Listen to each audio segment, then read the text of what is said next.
Hey all, the next topic is embedded development lifecycle approaches. അതിനെ നമ്മൾ വേറൊന്ന് പറയുന്നതാണ് എങ്ങനെ നമ്മൾ embedded development life cyclesനെ മോഡൽ ചെയ്യാം. Modeling the EDLC. Modeling in the embedded product development life cycle refers to the interconnection of various phases involved in the development of embedded product. നമ്മൾ embedded productനകത്ത് involve ചെയ്തിരിക്കുന്ന പല ഫേസസിനെയും എങ്ങനെ നമുക്ക് interconnect ചെയ്തിട്ട് നമ്മുടെ പ്രോഡക്റ്റിനെ model ചെയ്യാം. നമ്മൾ പലതരത്തിലുള്ള അപ്രോച്ചസ് ഉണ്ട് ഈ മോഡൽ ചെയ്യുന്നതിന്. ഒന്നാമത്തേന്ന് പറഞ്ഞാൽ ലീനിയർ അല്ലെങ്കിൽ waterfall model. This is A university question. Next iterative. ഇത് മൊത്തത്തിലൊരു യൂണിവേഴ്സിറ്റി ക്വസ്റ്റ്യൻ ആണ്. അതിനകത്ത് സെപ്പറേറ്റ് എടുത്ത് ചോദിച്ചിട്ടുള്ളത് ലീനിയർ അല്ലെങ്കിൽ waterfall model. Second one is iterative അല്ലെങ്കിൽ ഇൻക്രിമെന്റൽ അല്ലെങ്കിൽ നമ്മൾ ഫൗണ്ടൻ മോഡൽ എന്ന് വിളിക്കുന്നു. തേർഡ് വൺ ഈസ് പ്രോട്ടോടൈപ്പിംഗ് അല്ലെങ്കിൽ evolutionary model. And the fourth one is spiral model. അതിൽ ആദ്യത്തേത് ലീനിയർ അല്ലെങ്കിൽ വാട്ടർഫോൾ മോഡൽ നോക്കാം. ഇതിനകത്ത് each phase of a EDLC is executed in sequence. Each phase of a EDLC is executed in sequence flow is unidirectional. അതായത് each phase of EDLC is executed in sequence. ഒരു sequence ആയിട്ടായിരിക്കും ഇത് execute ചെയ്യുന്നത്. Flow എന്ന് പറഞ്ഞ ഒരൊറ്റ ഡയറക്ഷനിലേക്ക് മാത്രമേ പോകത്തുള്ളൂ. ഒരു ഫേസിൻ്റെ ഔട്ട്പുട്ട് ആയിരിക്കും അടുത്ത ഫേസിന് ഇൻപുട്ടായിട്ട് പോകുന്നത്. ഈ പറയുന്ന ബഗ് ഫിക്സിംഗ് എന്ന് പറയുന്നത് സപ്പോർട്ട് ഫേസിൽ മാത്രമേ നമ്മുടെ ബഗ് ഫിക്സിംഗ് നടക്കുന്നുള്ളൂ. എന്താണ് സപ്പോർട്ട് ഫേസ്? സപ്പോർട്ട് ഫേസ് എന്ന് പറഞ്ഞാൽ ഒരു പ്രോഡക്റ്റ് നമ്മളൊരു ക്ലയൻറ്റിന് കൊടുത്തു കഴിയുമ്പോൾ ഉണ്ടാകുന്ന പ്രശ്നങ്ങൾ വരുമ്പോൾ നമ്മൾ എന്ത് ചെയ്യും? സപ്പോർട്ട് ഫേസിനെ വിവരം അറിയിക്കുക. അതായത് കസ്റ്റമർ കെയറിനകത്ത് പറയുന്നു. ആ സമയത്ത് മാത്രമാണ് നമ്മുടെ ഇവിടെ വർക്ക് ആവുന്നത്, ബഗ് ഫിക്സിംഗ് നടക്കുന്നത്. അപ്പോൾ bug fixing are postponed till the support phase വരെ പോസ്റ്റ്പോണ്ട് ചെയ്ത് വെച്ചിട്ടുണ്ട്. അപ്പോൾ ഇതാണ് നമ്മുടെ എൻ്റെ ഫിഗർ.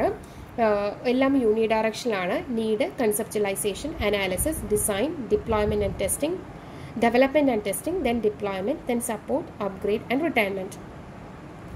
നീഡിനകത്ത് ഒരു സ്റ്റേറ്റ്മെന്റ് ഓഫ് നീഡ് അല്ലെങ്കിൽ കൺസെപ്റ്റ് പ്രപ്പോസൽ നമ്മൾ ക്രിയേറ്റ് ചെയ്യുന്നു, അല്ലെങ്കിൽ കൺസെപ്റ്റ് പ്രപ്പോസൽ നമ്മൾ ക്രിയേറ്റ് ചെയ്യുന്നു. പിന്നെ സിസ്റ്റം ബൗണ്ടറി ഡെഫിനിഷൻസ്, അതായത് കൺസെപ്ച്വലൈസേഷനകത്ത് നമ്മൾ CBA report, cost benefit analysis report, feasibility study പോലെയുള്ളത് നടത്തുന്നു. അനാലിസിസ് ഫേസിനകത്ത് റിക്വയർമെന്റ്സ്, നമുക്ക് വേണ്ട എല്ലാ റിക്വയർമെന്റ്സിനെയും ഗ്യാദർ ചെയ്യുന്നു. ഡിസൈനകത്ത് 2 തരത്തിലുള്ള ഡിസൈനിങ് ഉണ്ട്. പ്രിലിമിനറിയും ഡീറ്റെയിൽഡ് ഡിസൈനും അതിൻ്റെ ഡോക്യുമെന്റ്സും ക്രിയേറ്റ് ചെയ്യുന്നു. ഡെവലപ്മെന്റ് ആൻഡ് ടെസ്റ്റിങ്ങിനകത്ത് വരുന്നത്, ഒന്ന് ഡെവലപ്മെന്റ് ചെയ്യാന്ന് പറഞ്ഞാൽ ഹാർഡ്വെയർ ആൻഡ് സോഫ്റ്റ്വെയർ ഡെവലപ്മെന്റ് നടത്തുക, ഹാർഡ്വെയർ ആൻഡ് സോഫ്റ്റ്വെയർ ഡെവലപ്മെന്റ് നടത്തുക. രണ്ടാമത്തേത് സിസ്റ്റം ടെസ്റ്റിംഗ് നടത്തുക. ഇനി പ്രോഡക്റ്റ് ലോഞ്ചിങ്, അതായത് ഡിപ്ലോയ് ചെയ്യുക, പ്രോഡക്റ്റ് ലോഞ്ച് ചെയ്യുക. നെക്സ്റ്റ് സപ്പോർട്ടാണ്, മെയിൻ്റനൻസ് ആൻഡ് ബഗ് ഫിക്സസ്. അപ്പോൾ ഇവിടെ വരെയാണ് നമ്മുടെ ഈ ഒരു ഫേസിൽ മാത്രമേ ബഗ് ഫിക്സിംഗ് നടത്തുന്നുള്ളൂ. ഇനി അപ്ഗ്രേഡ് ചെയ്യുക, പ്രോഡക്റ്റ് അപ്ഗ്രേഡ് ചെയ്യുന്നത്. അവസാനം പ്രോഡക്റ്റ് റിട്ടയർമെൻറ്റ് ചെയ്യുക എന്ന് വെച്ചാൽ പ്രോഡക്റ്റിനെ ഡിസ്പോസ് ചെയ്യാം. ഇനി വാട്ട് ആർ ദ അഡ്വാൻറ്റേജസും ഡിസഡ്വാൻറ്റേജസും എടുത്ത് ചോദിച്ചിട്ടുണ്ട്. What are the advantages and disadvantages of linear or waterfall model? Advantages, product development is rich in terms of full documented ആയിരിക്കും സംഭവം. പ്രൊജക്ട് മാനേജ്മെൻറ്റിന് ഈ പറയുന്ന ലീനിയർ മോഡൽ കിട്ടിക്കഴിഞ്ഞാൽ വളരെ ഈസിയാണ്. ഗുഡ് കൺട്രോൾ ഓവർ കോസ്റ്റ്, സ്കെഡ്യൂളും കോസ്റ്റ്, അതായത് സ്കെഡ്യൂൾ ചെയ്യുന്നതും കോസ്റ്റ് ചെയ്യുന്നതിൽ നല്ല രീതിയിൽ കൺട്രോൾ ചെയ്യാം നമ്മൾ ഈ പറയുന്ന മോഡലാണെങ്കിൽ. ഡിസഡ്വാൻറ്റേജ് എന്ന് പറയുന്നത്, it assumes all the analysis can be done without doing any design or implementation. എല്ലാ അനാലിസിസും ചെയ്യുന്നത് അനാലിസിസ് ചെയ്യുന്നത്, it assumes all the analysis can be done without doing any design. ഒരു ഡിസൈനോ ഇംപ്ലിമെൻറ്റേഷനോ ഒന്നും കൂടാതെ തന്നെ അനാലിസിസ് നമ്മൾ നടത്തുന്നു.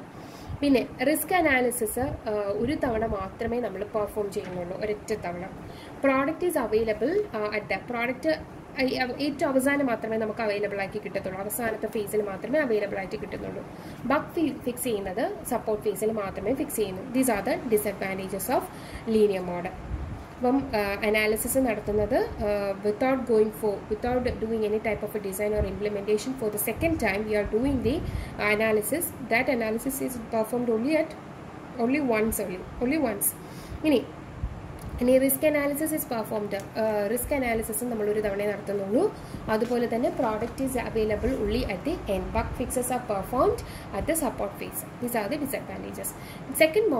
Second model is iterative അല്ലെങ്കിൽ increment model. Otherwise we can call it as fountain model. ഇതൊരു ഫൗണ്ടൻ, അതായത് ഫൗണ്ടൻ പോലെയല്ലേ അതായത് വെള്ളം താഴ്ന്ന് മുകളിലേക്ക് പോയി വീണ്ടും താഴ്ന്ന് മുകളിലേക്ക് പോയി അങ്ങനെ പോകുന്ന ഒരു ടൈപ്പ്.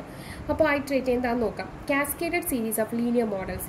ലീനിയർ മോഡലിൻ്റെ സിമിലർ ആണ്, ബട്ട് ലീനിയർ മോഡൽ ഇതൊന്ന്, ഇത് വേറൊരു ലീനിയർ മോഡൽ, ഇത് വേറൊരു linear model. That means cascaded series of linear models എന്ന് വിളിക്കും. ഡു സം അനാലിസിസ്, കുറച്ച് അനാലിസിസ് ചെയ്യുക, ദെൻ എന്ത് ചെയ്യുക, ഡിസൈൻ ചെയ്യുക, പിന്നെ ഇംപ്ലിമെൻറ്റേഷൻ നടത്തുക. എന്നിട്ട് അത് സൈക്കിളായിട്ട് റിപ്പീറ്റ് ചെയ്യും. Repeat the cycles until requirements are met, എല്ലാ റിക്വയർമെൻറ്റ്സും കിട്ടുന്നത് വരെ ഇത് റിപ്പീറ്റ് ചെയ്യും. അനലൈസ് ചെയ്യും. ആദ്യമേ നീഡും കൺസെപ്റ്റലൈസേഷനും ഒറ്റത്തവണ, അത് കഴിഞ്ഞിട്ട് ആദ്യത്തെ സൈക്കിളിൽ അനലൈസ് ചെയ്യും, ഡിസൈൻ ചെയ്യും, ഡെവലപ്മെൻറ്റ് ആൻഡ് ടെസ്റ്റിംഗ് നടത്തും, ഡിപ്ലോയ്മെൻറ്റ്, അപ്പോഴേ ഡിപ്ലോയ്മെൻറ്റ് നടത്തുകയാണ്. അപ്പോൾ അവിടെ നിന്ന് നമുക്ക് കുറേ ഫീഡ്ബാക്കുകൾ കിട്ടും. അത് വെച്ചിട്ട് അടുത്ത അനാലിസിസ്, അടുത്ത കേസിൽ അടുത്ത സൈക്കിളിൽ വീണ്ടും സെയിം അനാലിസിസ് ചെയ്യും, അത് വെച്ച് ഡിസൈൻ ചെയ്യും, ഡെവലപ്പ് ചെയ്യും, ഇത് ചെയ്യും. വീണ്ടും എന്ത് ചെയ്യും, വീണ്ടും അതിൽ നിന്ന് കിട്ടുന്ന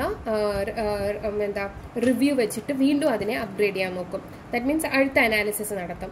അപ്പോൾ റിപ്പീറ്റ് ദ സൈക്കിൾ. ഇപ്പം ഇങ്ങനെ പറയുന്ന ഓരോന്നും ഡിപ്ലോയ് ചെയ്ത്, അതായത് ഡെവലപ്മെൻറ്റ് ചെയ്തു, ടെസ്റ്റ് ചെയ്തു, എന്നിട്ട് ഡിപ്ലോയ് ചെയ്യും.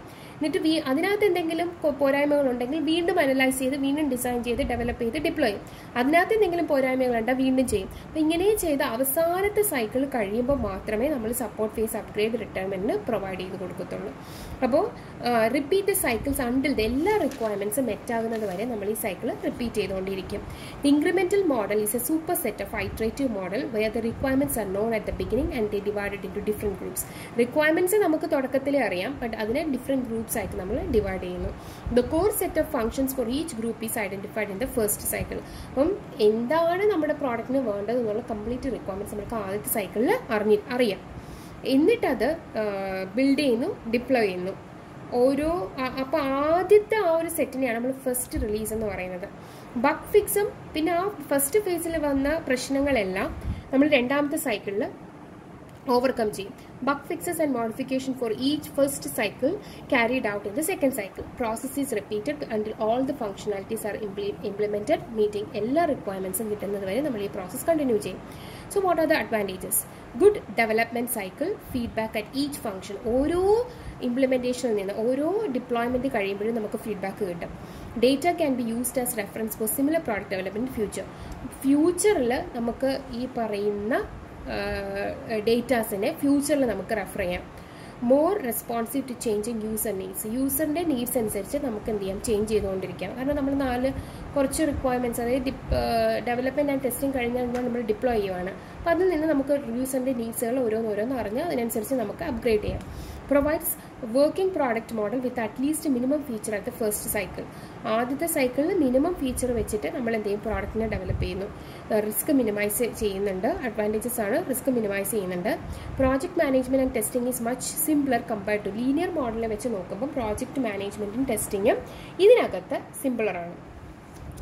Product development can be stopped at any stage with the bare minimum working product. കുറച്ച് ഇപ്പോൾ നമുക്ക് പ്രോഡക്റ്റ് ഡെവലപ്മെൻറ്റ് നിർത്തണം എന്ന് തോന്നിയാൽ നമുക്ക് ഇടയ്ക്ക് വെച്ച് നിർത്താം, കാരണം നമ്മൾ അധികം ഒന്നും ഉപയോഗിക്കുന്നില്ല അല്ലേ. അവസാനത്തെ ഫേസിൽ മാത്രമേ നമ്മൾ ബാക്കി എല്ലാം ഡെവലപ്പ് ചെയ്യാനും അപ്ഗ്രേഡ് ചെയ്യാനൊക്കെ പോകുന്നുള്ളൂ. അപ്പോൾ അത്രയും ഈ റിസോഴ്സസ് നമ്മൾ കുറഞ്ഞിരിക്കുകയാണ്. What are the disadvantages? Extensive review requirement each cycle. ഓരോ സൈക്കിളിലും നമുക്ക് ഓരോ റിവ്യൂസ് ആണ് കിട്ടുകൊണ്ടിരിക്കുന്നത് അല്ലേ. അപ്പോൾ എക്സ്റ്റെൻസീവ് ആയിട്ടുള്ള റിവ്യൂ റിക്വയർമെൻറ്റ്സ് ആയിരിക്കും. Training requirement for each new. അപ്പം ഡിപ്ലോയ് ചെയ്ത് കഴിഞ്ഞാൽ ഡിപ്ലോയ്മെൻറ്റിൽ ഓരോന്നിനും ട്രെയിനിങ് നമ്മൾ കൊടുക്കണം. അപ്പോൾ എങ്ങനെ അത് യൂസ് ചെയ്യണം എന്നുള്ള കാര്യങ്ങളൊക്കെ നമ്മൾ ഓരോ സൈക്കിൾ കഴിയുമ്പോഴും ട്രെയിനിങ് റിക്വയർമെൻറ്റ്സ് അഡീഷണലി കൊടുക്കേണ്ടി വരും. ഡിപ്ലോയ്മെൻറ്റ് ചെയ്യുക എന്ന് വെച്ചാൽ ട്രെയിനിങ് കൊടുക്കുക, നമ്മൾ മാർക്കറ്റിലേക്ക് നമ്മൾ യൂസറിന് കൊടുക്കുവാണ്. Okay, training requirements for each new deployment at the end of each development cycle. Structured and well documented interface definition across modules to accommodate changes. So these are the disadvantages. So this is all about the second model called iterative അല്ലെങ്കിൽ incremental model. Here we are going for the next model, that is prototyping അല്ലെങ്കിൽ evolutionary model. Iterative model അല്ലെങ്കിൽ നമ്മുടെ iterative അല്ലെങ്കിൽ incremental മോഡലിനെ പോലെ similar ആയിട്ടുള്ള ഒരു മോഡലാണ് ഈ പറയുന്ന നമ്മുടെ prototyping. It is similar to iterative model and the product is developing. ഈ നമ്മൾ ഒരു പ്രോഡക്റ്റ് നമ്മൾ ഡെവലപ്പ് ചെയ്യുന്നത് മൾട്ടിപ്പിൾ ഒന്നിൽ കൂടുതൽ സൈക്കിൾ വെച്ചിട്ട് തന്നെയാണ് ഡെവലപ്പ് ചെയ്യുന്നത്. The only difference is that prototyping model produces a refined prototype of the product at the end of each cycle instead of functionality feature addition in each cycle are performed by the iterative model. Iterative model produce ചെയ്യുമ്പോൾ ഒരു സൈക്കിളിൽ ഒരു deployment ചെയ്ത് develop ചെയ്ത് deploy ചെയ്യുന്നത് പോലെ അല്ല, ഇവിടെ റിഫൈൻഡ് ആയിട്ടുള്ള പ്രോട്ടോടൈപ്പ് തന്നെ, ഒരു പ്രോഡക്റ്റിൻ്റെ പ്രോട്ടോടൈപ്പ് തന്നെ എൻഡ് യൂസറിന് കൊടുക്കുകയാണ്. There won't be any commercial deployment of the prototype of the product. ഓരോ എൻഡ് സൈക്കിളിൻ്റെ എൻഡിലും കൊമേഴ്ഷ്യൽ ഡിപ്ലോയ്മെൻറ്റ് ഇല്ലേ ഇല്ല ഇതിനകത്ത്.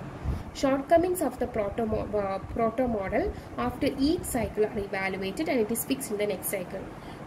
ആദ്യത്തെ പ്രോട്ടോടൈപ്പ് മോഡലിനകത്ത് വരുന്ന ഷോർട്ട്കമ്മിങ്സ് എന്തൊക്കെയാണോ അത് നെക്സ്റ്റ് സൈക്കിളിൽ എന്താണ് ഓവർകം ചെയ്യും. After the initial requirement analysis, the design for the first prototype is made. The development processes started. Initial requirements വെച്ചിട്ട് ആദ്യത്തെ പ്രോട്ടോടൈപ്പ് ഉണ്ടാക്കിയിട്ട് ബാക്കി ഡെവലപ്മെൻറ്റ് പ്രോസസ്സ് സ്റ്റാർട്ട് ചെയ്യും. ഒരു പ്രോട്ടോടൈപ്പ് ഫിനിഷ് ചെയ്ത് കഴിയുമ്പം ഇതെന്ത് ചെയ്യും, കസ്റ്റമറിന് ഇവാലുവേഷന് വേണ്ടി കൊടുക്കുന്നു.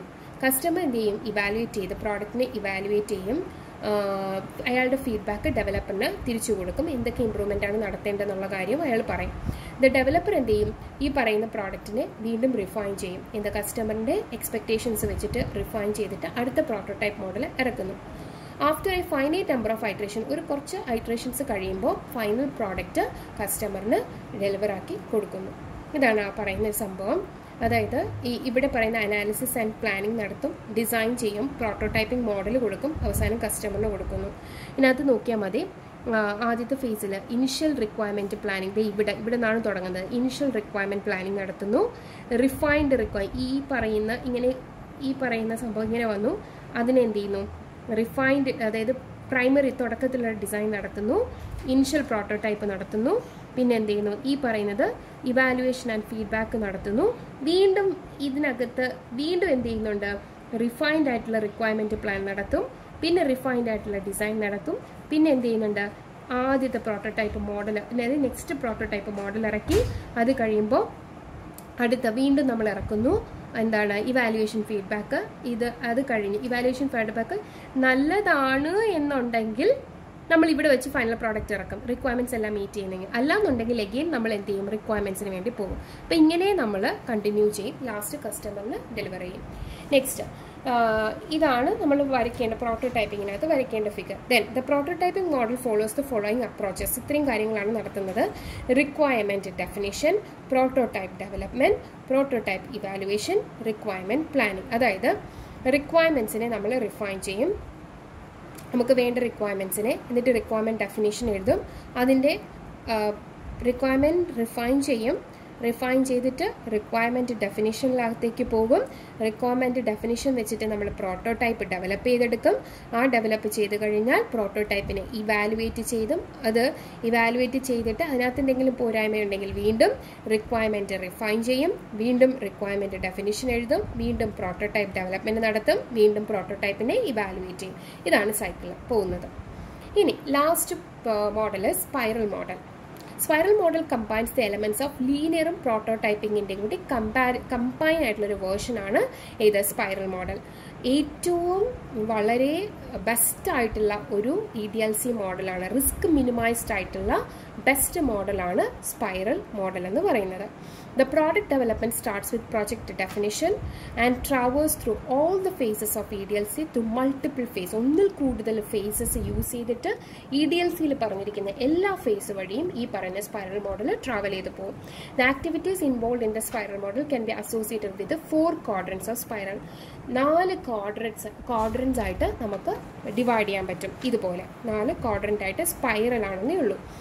ഫസ്റ്റ് വൺ ഇസ് 4 എന്തൊക്കെയാണെന്നാണ് പറഞ്ഞിരിക്കുന്നത്. Determine objectives, alternatives and constraints. ആദ്യത്തേത് ഒബ്ജക്റ്റീവ് ഡിഫൈൻ ചെയ്യും, ആൾട്ടർനേറ്റീവ്സ് പറയും, കൺസ്ട്രെയിൻസ് പറയും. ഇവാലുവേറ്റ് ആൾട്ടർനേറ്റീവ്സിനെ ഇവാലുവേറ്റ് ചെയ്യും, ഐഡൻറ്റിഫൈ ചെയ്യും, നമ്മൾ റിസ്ക് റിസോൾവ് ചെയ്യും. എന്നിട്ട് മൂന്നാമത് ഡെവലപ്പ് ചെയ്യും, ടെസ്റ്റ് ചെയ്യും, നാലാമത് പ്ലാൻ. പ്ലാനിങ് നടത്തും. Okay, best for the development of complex ആയിട്ട് കിടക്കുന്ന എംബഡഡ് പ്രോഡക്റ്റിനെ ഡെവലപ്പ് ചെയ്യാനായിട്ട് നമുക്ക് സ്പൈറൽ മോഡലാണ് നമ്മൾ ഏറ്റവും കൂടുതൽ യൂസ് ചെയ്യേണ്ടത്. Customer evaluation of prototype at each stage allows addition of requirements. Customer evaluation നടത്തുന്നുണ്ട്, അതുകൊണ്ട് തന്നെ ഓരോ സ്റ്റേജിലെയും വരുന്ന റിക്വയർമെന്റ്സുകൾ നമുക്ക് ആഡ് ചെയ്ത് കൊണ്ടുപോകാം. Risk evaluation in each cells, ഓരോ സ്റ്റേജിലും റിസ്ക് ഇവാലുവേഷൻ നമ്മളിവിടെ പറയുന്നുണ്ട്. നോക്കാം, ഇവിടെ നോക്കുകയാണെങ്കിൽ റിക്വയർമെന്റ് പ്ലാനിങ് നടത്തി, പ്രോട്ടോടൈപ്പിംഗ് അതായത് റിസ്ക് അനാലിസിസും പ്രോട്ടോടൈപ്പിംഗും നടത്തി പ്രോഡക്റ്റ് ഡിസൈൻ ചെയ്ത് എന്ത് ചെയ്യും, വാലിഡേഷനും വെരിഫിക്കേഷനും കഴിഞ്ഞിട്ട് അതിനെ നമ്മൾ ഡിപ്ലോയ്മെന്റിനകത്തേക്ക് കൊണ്ടുപോകും. ഓക്കെ, ഇത് കംപ്ലീറ്റ് ഈ ഒരു ക്വാഡ്രന്റിൽ നടക്കുന്നതെല്ലാം ഓൾട്ടർനേറ്റീവ്സും കൺസ്ട്രെയിൻസും ചെക്ക് ചെയ്യുന്നു. ഈ ക്വാഡ്രന്റിൽ നടക്കുന്നതെല്ലാം പ്ലാനിങ് ആണ്, ഡിഫറെന്റ് ടൈപ്സ് ഓഫ് പ്ലാനിങ്. നോക്ക്, information and technology plan, development plan, requirements plan, ഓരോ സ്റ്റേജിലും പ്ലാനുകൾ മാറിക്കൊണ്ടിരിക്കും. ഡിസൈൻ ആൻഡ് വെരിഫിക്കേഷൻ, അത് വാലിഡേഷൻ ആൻഡ് വെരിഫിക്കേഷൻ. ഈ പറയുന്ന സംഭവമുണ്ട് പ്രോഡക്റ്റ് ഡിസൈനും validation and verification and design and verification. Evaluate alternatives and റിസ്കിനകത്ത് റിസ്ക് അനാലിസിസും പിന്നെ പ്രോട്ടോടൈപ്പിംഗുമാണ് ഇതിനകത്ത് വരുന്നത്. അപ്പോൾ ഇത്രയും കാര്യങ്ങളാണ് സ്പൈറൽ മോഡലിനകത്ത് എഴുതേണ്ട. ഈ ഫിഗർ നിങ്ങൾ നന്നായിട്ട് പഠിച്ചേക്കുക. Okay, but there are total 4 different types of models are there. In the case of otherwise we can say it as an EDLC approaches. First one is linear and waterfall model. Adinte figure varikka, adendana eluduka, write down the advantages and disadvantages, then go for the iterative and incremental model. It is also called the fountain model. Just draw this figure and then you have to write down the advantages and disadvantages of that one. Next, go for the prototyping and evolutionary model. You have to clearly draw this figure also, and what are the steps involved in a single cycle. Adani parnirikkunnathu. Next one is last one is the spiral model. You have to draw the spiral with 4 quadrants vechittu varikkanam. Okay, so these all are about എന്താണ് നമ്മുടെ EDLC approaches. അപ്പം നമ്മൾ ഏകദേശം നമ്മുടെ module തീരാറായി. ഇനി ഒരൊറ്റ കണ്ടന്റും കൂടെ ഉള്ളൂ, recent trends in embedded system. അത് നിങ്ങൾ ജസ്റ്റ് വായിച്ചാൽ മാത്രം മതി. അപ്പോൾ ഇത്രയും കാര്യങ്ങളാണ് വളരെ ഇമ്പോർട്ടൻറ്റ് സെക്കൻഡ് ഫേസിനകത്ത് വരുന്നത്. രണ്ട് മെയിൻ ക്വസ്റ്റ്യനായിട്ട് മെയിനായിട്ട്, അതായത് മൊത്തത്തിൽ 3 ക്വസ്റ്റ്യൻ നമ്മളിവിടെ പഠിച്ചു. ഒന്നെന്ന് പറഞ്ഞാൽ എന്താണ് EDLC, what are the object of EDLC, അത് ഫസ്റ്റ് ക്വസ്റ്റ്യൻ. സെക്കൻഡ് ക്വസ്റ്റ്യൻ പഠിച്ചത് what are the different phases of EDLC. Third question പഠിച്ചത് different types and different approaches used in developing the EDLC. That means, or it is called, what are the models of EDLC. These are the 3 questions we studied. These 3 are very important questions. Thoroughly you have to study this. Okay, thank you.